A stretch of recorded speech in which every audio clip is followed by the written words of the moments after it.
All right, ladies and Yeah, gentlemen, no problem. welcome back to another interview. This time, I have the great. If you were able to tune in at UFC Vegas 19, you saw an absolutely dominant performance by none other than UFC featherweight Darrick Minner. Derek, thank you so much for taking some time every day to talk to us.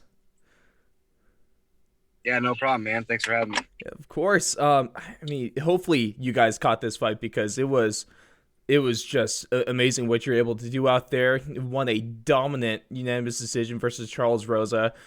Even one of the judges gave you a 30-26. Not gonna lie, it was kind of weird seeing each judge with their own score, but that's I think that's a whole other problem for a whole different show. But you were 45 to 50 on significant strikes. You landed 75% of those thrown. Four takedowns and knockdown, nothing to wave a stick at. And also, it, how'd that feel? Especially with Charles Rosa saying that he's going to dominate you on the ground going into the fight. What was it like to be able to kind of flip the switch on that one and to prove him wrong? Yeah, man. That's the thing. Oh shit, that's the thing with all this, all these fights. Like you still have to fight. You can talk you want, you can say what you want, you can go in and like say, but that's the shit he's supposed to say. I mean, he's supposed to say like, no matter where I want to take it, he's gonna win. No matter where, on the feet he has the advantage. On the ground, like he's a jiu-jitsu black belt, all that stuff. But at the end of the day, we still got a fist fight, and I know my skill level. I know where I'm at in this division. I know where I've belonged for a long time, and I'm just now starting to hit my UFC career. And so I know we've spoken to a couple of fighters that kind of almost take those pre-fight statements personally. Do you not just not care? It's just business at that point.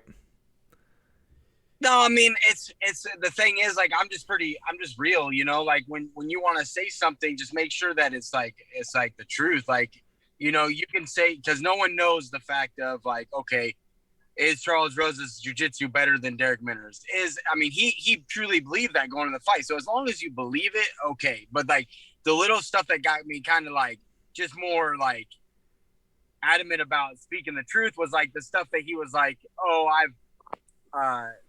there's levels to this. That was one that like got me like, there's levels to this. He's fought better competition. All that stuff. That was just like that. You're just speaking out of of your for no reason because like when it comes to levels of this, like I went through every level there was to get where I'm at, and like when he was 9-0 over 9 wins over bums and made his UFC debut, he doesn't understand that there is real levels to this, and you have to go through every one to be that different type of fighter. And then kind of going off of that, you so like I said at the beginning, he was mostly a dominant showing from you. Of course, there was a couple of times where he got you at least a little bit close as what you were saying with some submissions, but nothing too serious of danger. So there's a lot that went right for you. But of course, you probably had some time to look back at this point. Are there any kind of glaring issues you saw in that you like to fix for your next scrap?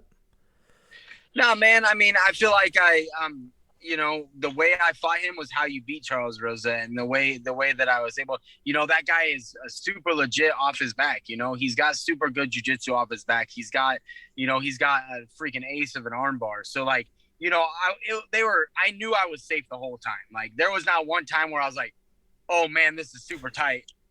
Because I was like, I just kept moving the whole time. I kept defending. I did the right things, but you know, yeah, I mean, he's super good. He's got good armbar. One of the things is just I don't know. When I had him hurt, probably stuck to the game plan too much instead of like when he went to the ground, like when I dropped him in the first or the second, and then when I had him completely hurt in the third, maybe Mm-hmm. maybe throw up a little more after, instead of following down, maybe follow with some more strikes or like in the third, if I would have followed my combination up with a head kick, like it would have landed perfect. You know what I mean? So Yeah. just little things like that we watched. Yeah, I've watched the fight a couple of times. I mean, you can always grow from each performance. And then I know you were saying after your during your post fight interview that you don't really like to call guys out. You just kind of they line them up, you knock him down. But especially in this pretty stacked featherweight division, is there a specific name that you might be eyeballing, or is it just whatever? Yeah, man, it's just whatever. I mean, there's a lot of guys for me to match up. there's a lot of guys. I've seen a lot of people like asking for, guys like Chase Hooper and myself, or guys like I seen Darren Elkins. Somebody was like, "Oh, Darren Elkins, the Minner would be fun. That would be a fun fight." Or there was, what was the other one that people were talking? They're talking about Bryce Mitchell, but he's in the rankings. He deserves a top 15 opponent. Yeah. And if that fight came along, of course we would like it. But like, I'm just gonna keep growing as a fighter and keep growing and keep beating whoever they put in front of me, because that's what you got to do. And we're in the UFC. We're at the best in the world. So each fight's going to be tough no matter what. I seen another one they're calling for like Julian Rosa, but like that's one dude. There's only a few dudes besides my teammates that I wouldn't fight. Mm-hmm. And Julian Rosa is one. I trained with him for three or 4 years, and then Kai Kamaka, I trained with that dude for like 5 or 6 years. So these are two dudes like I would not want to fight just because they're like truly close to me. They're friends of mine. So, but other than that, everybody else can get it. I love that mentality. And then maybe another thing that you're able to put to bed, it seems maybe MMA have more sports than others because it's no team, it's an individual, but there's might be a lot of what we call haters for all these fighters, and there's a lot of people kind of almost bad mouthing. I think that might be putting it too far, but a lot of people have this whole first round or bust kind of guy. So what was it like to be able to almost dispel that notion, be able to go the distance? Well, it looked like it wasn't going to go the distance in some parts, but you still made the full 15. So how does that make you feel? Man, it's just good to know that you can do it. Like I've been to 4 decisions in my career, man, and the other ones were at 135 where I really didn't have a gas tank because like I was cutting way too much weight. Yeah. But yeah, man, it puts it to bed a little bit just because like everybody's seeing the evolution of my game, like I'm still growing as a fighter. Like I was pretty stagnant for like 3-4 years, you know what I mean? And now that I'm with a team like Glory MMA and I got the training partners that I do during camps and the coach like James Krause, we're starting. Oh, I was saying, man, the organization of my game, and I'm still growing as a fighter. I was pretty stagnant for like 3 or 4 years just because like I was kind of like caught in the middle of like just not knowing where I was going, not knowing where my career was going to go, and like all that situations. And I really needed to get with like a team like I'm with now that's pretty, 3 hours away. I still go there when I'm not in camp, 2 days a week. And I'm able to go there for the whole weeks for this last one was 7 or 8 weeks. And that just makes a world of difference, especially having a coach like that. So like we put that to bed. And there's just more to come. Like my fight IQ is growing, and and I feel like that's the biggest thing to take away from this fight. Because first round or bust, yeah, I like to get in and get the hell out. But now I'm just proving that I can do that. And then one of the things you talk about at fight IQ, of course, obviously just comes mostly through actually cage time and just having all these fights and all this time in against an opponent. So you before the UFC, you had a plethora of fights. You had a pretty long list of bouts, and so you spent a lot of time with regional and smaller promotions. LFA, DCS, disorderly conduct, victory, and all those stuff. And then out of those, what do you think that's brought to your game when you've been in I'll put in the quotes, the big time with the UFC? Have you been able to learn, take a bunch of lessons from those kind of smaller promotional fights and be able to carry that into your UFC career? Yeah, because at the end of the day, you're getting in the cage with another grown-ass man and you're getting in a fist fight, right, for a paycheck. So the thing is, like, every fist fight contributes to that. Every fight you're in, you still go through the same, no matter what show it's on. It could be in the middle of the street. It's just like you're still getting in a fight, and you still have to go through those nerves. You still have to go through like the organization. You still have to go through the training camps. You still have to, no matter what promotions it is in. But like I benefited because I was like, 7 years ago, I fought my first, UFC vet.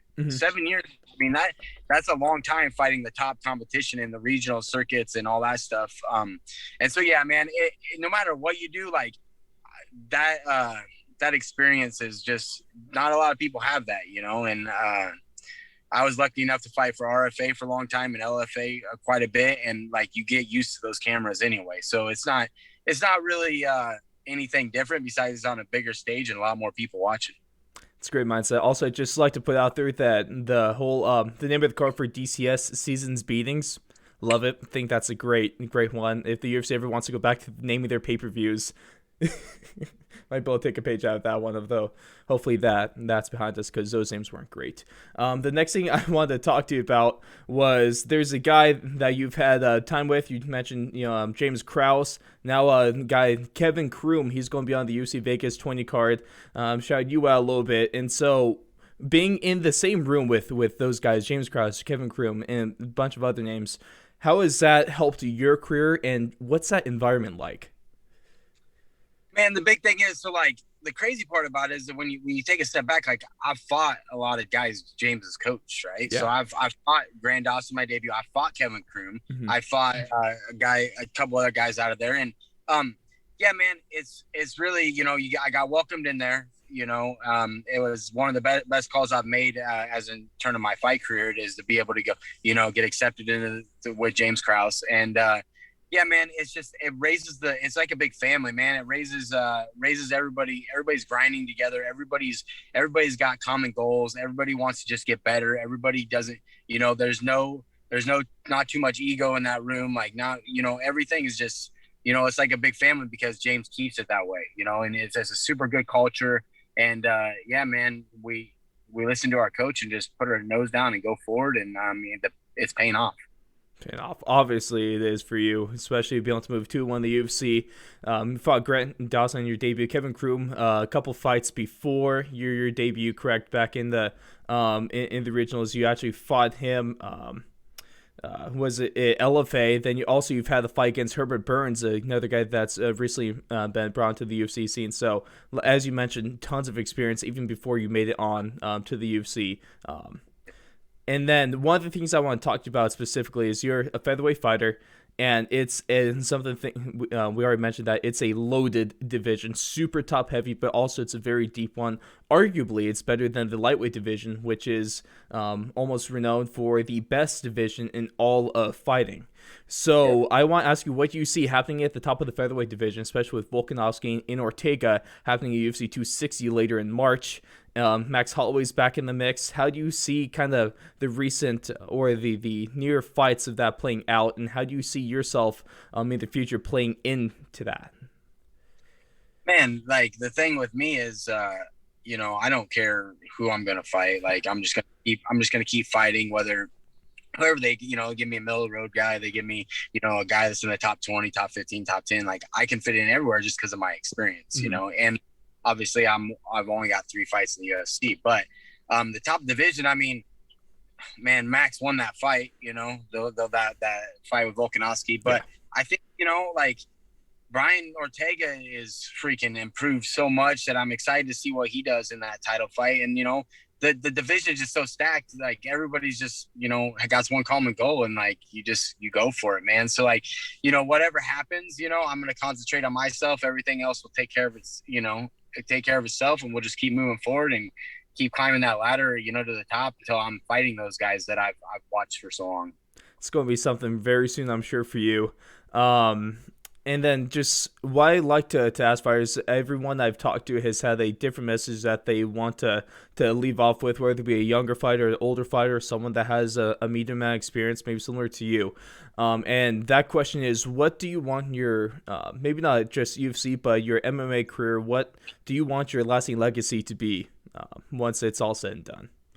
Man, that comes along with fighting is like, I just want to be known as the guy that, I got here a little late, but I never gave up, like just sending that message that no matter where you come from in life and no matter what struggles you battle along the way, you're going to have ups and downs, but, eventually if you stick to the guy and you stick to hard work and, eventually that'll pay off no matter what you do in life, whether it's business, school, fighting, any other sports, like that's just, hard work trumps all. And is that your advice to maybe some younger guys trying to get into the sport, or someone that's kind of struggling almost there to the UFC level but not quite, is just keep working? Yeah, you got to keep working, man. You're going to get knocked down no matter where it is, and the cool thing about like fighting is like you can always come back from losses. You can always move and improve. You can you're going to get knocked down. So you're gonna take losses, right? And you might as well have them if you get knocked down outside, before you get to the UFC. That's probably better because I would much rather have taken my losses outside the UFC than now when I'm in the UFC. All right. Well, there we go, ladies and gentlemen. That's been Darrick Minner, the man with some of the worst cauliflower ears you'll ever see. And of course, that is a badge of honor. Ain't no insult, because I see a man on the streets with cauliflower ears. I am staying away. Hell yeah. It's been a pleasure, Mr. Minner. Best of luck. Hopefully, we get to see you inside the cage again, because it's always a blast to see you competing, especially off of these last couple of performances. Really building some momentum in the UFC, and looks like you're going to be able to make some noise in that heavy and deep featherweight division. Hell yeah, man. I appreciate it. Thanks for having me on. Yes, sir.